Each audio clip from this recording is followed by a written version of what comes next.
Welcome to Jury Charge and Literary Practice. Let's get started with this jury charge. Here we go. Reasonable doubt is defined as follows.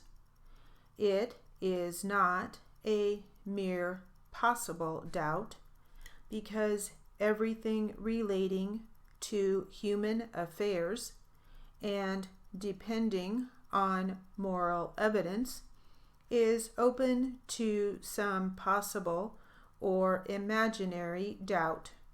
It is that state of the case which, after the entire comparison and consideration of all the evidence, leaves the minds of the jurors in that condition that they cannot say they feel an abiding conviction to a moral certainty of the truth of the charge.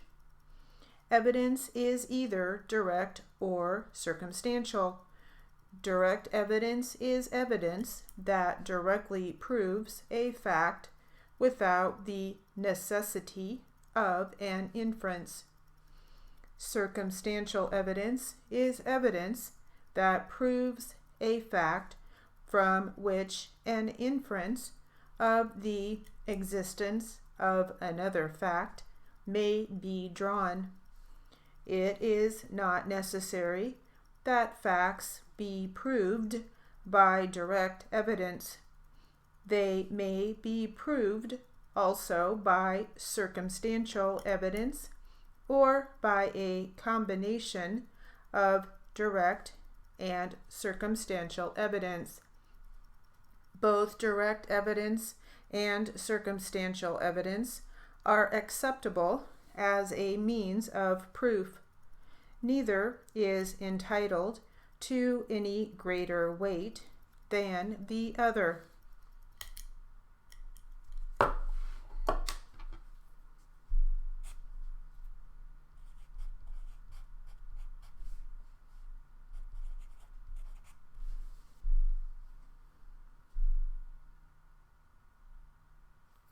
Let's see, we had imaginary doubt.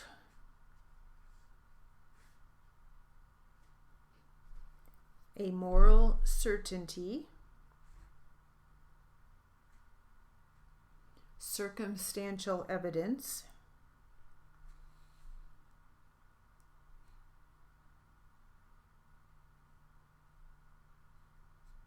so we had direct evidence and circumstantial evidence.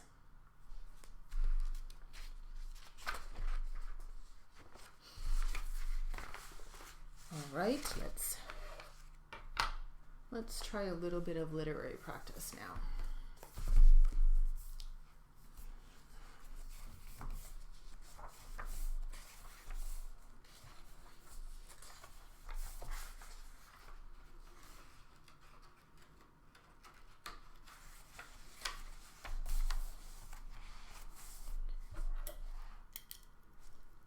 Ready?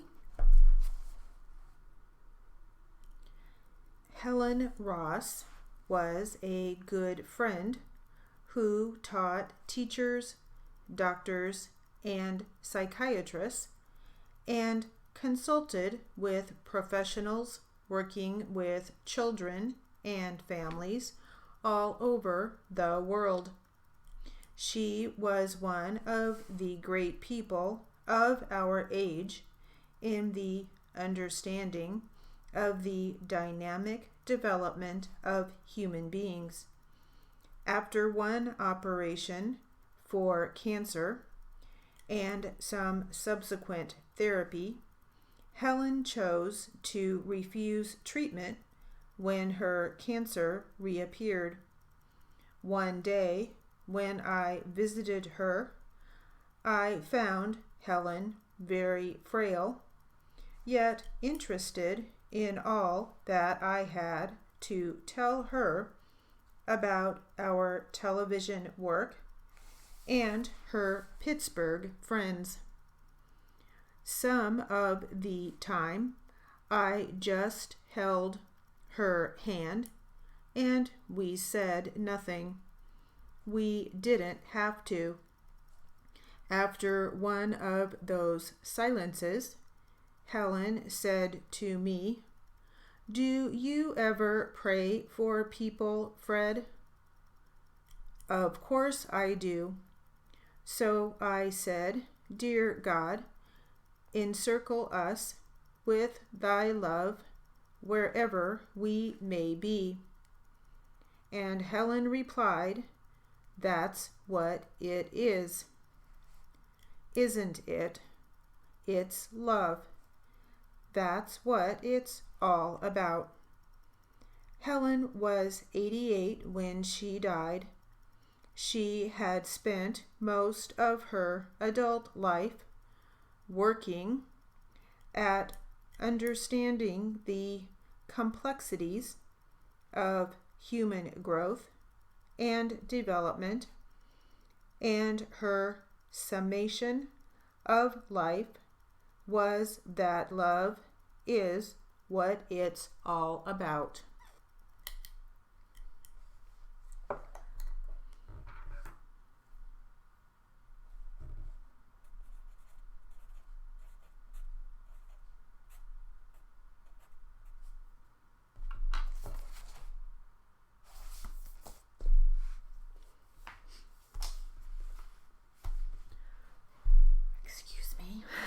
Okay, so now let's work on a different jury charge. A little more jury charge practice.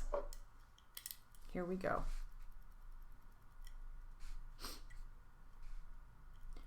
The police worked to help the state in providing evidence.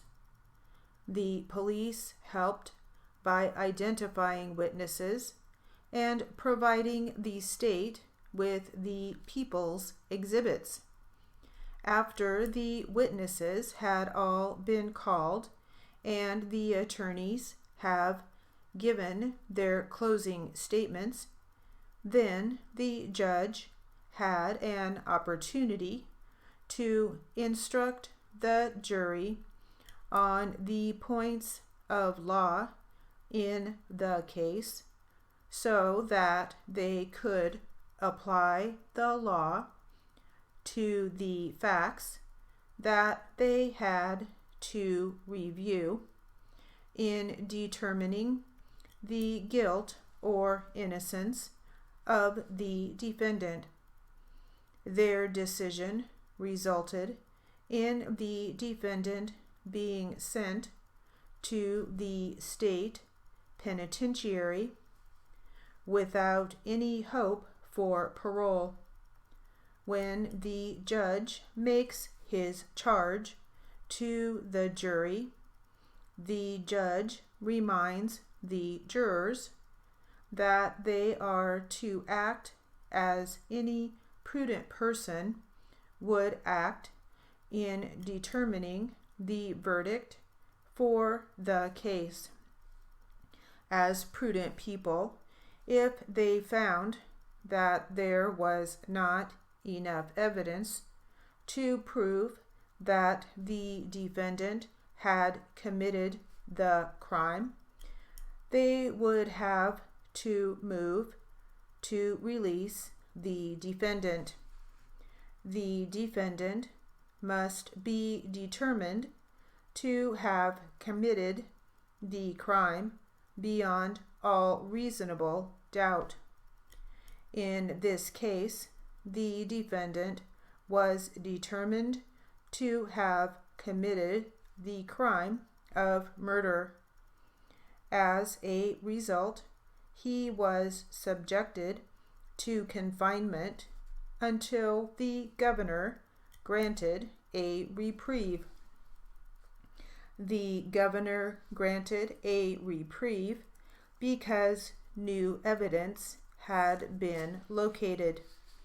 The jurors acted as prudent people and returned a verdict of guilty because they examined the exhibits and the testimony of the witnesses and determined that there was enough evidence beyond a reasonable doubt to convict. In this jury charge to the jury, the judge reminded the jurors of how they were to act. He reminded them of their duty to examine the possible verdicts. The jurors were told that they should base their decisions upon the facts in the case and not on their emotions.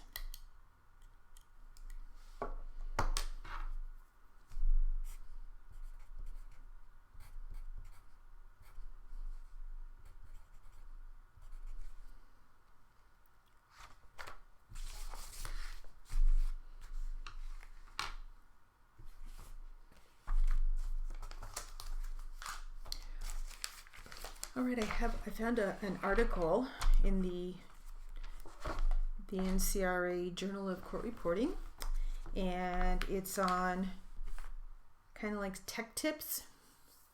And so I'm just going to read a small little portion of it. This particular section of this article is regarding the passwords that you use. Here we go.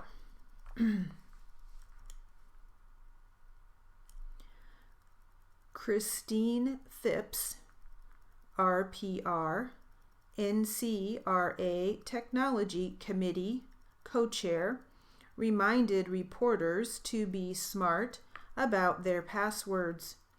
Recently, Splash Data released its annual list of the top bad passwords.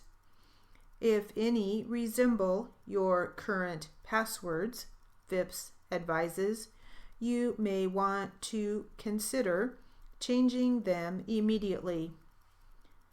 A post on iPhone JD covers 10 more passwords that you should never ever use.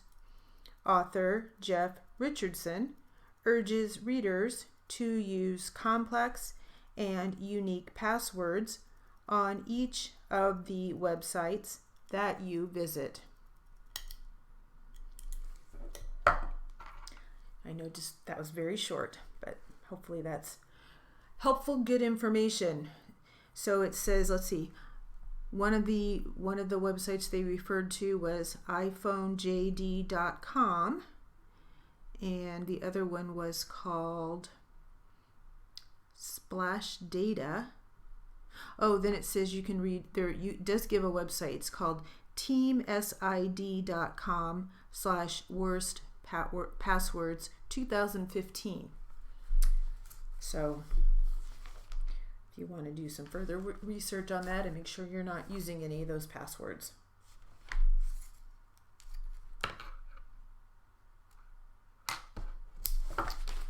Alrighty, so let's get back to one of our jury charges here and do a little more jury charge practice.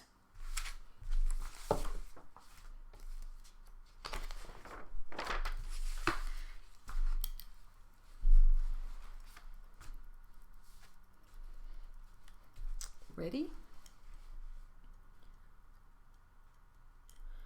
However, in any case, based on circumstantial evidence, if the circumstantial evidence is susceptible of two reasonable interpretations, one of which points to the defendant's guilt and the other interpretation to his or her innocence, you must adopt that interpretation which points to the defendant's innocence and reject that interpretation which points to the defendant's guilt.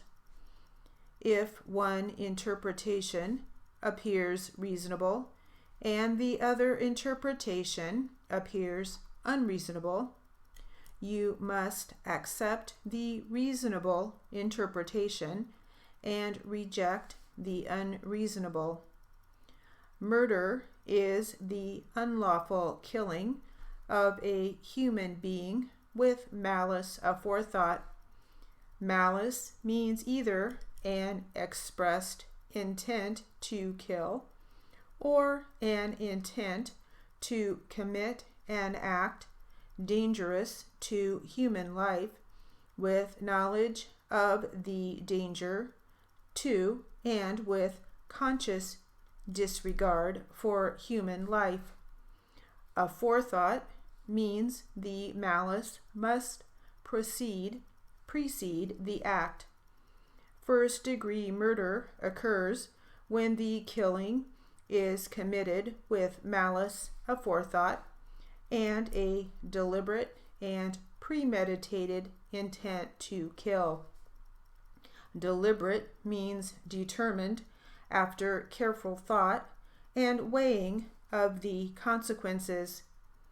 Premeditated means considered beforehand. The law does not try to measure in units of time the length of time during which the thought must be pondered before it can ripen into an intent to kill that is truly deliberate and premeditated. The time will vary with different individuals and different circumstances. The true test is not the duration of time, but the extent of the reflection. A cold, calculated decision may be arrived at in a short time, but a mere unconsidered, rash impulse will not amount to deliberation and premeditation, even though it includes an intent to kill.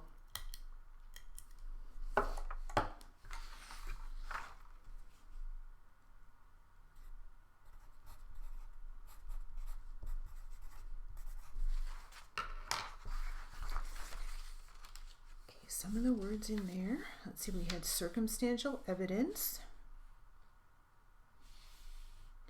interpretation, interpretations,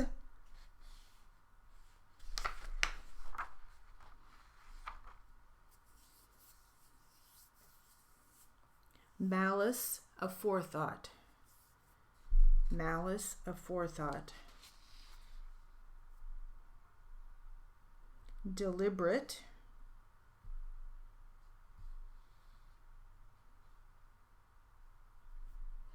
calculated decision.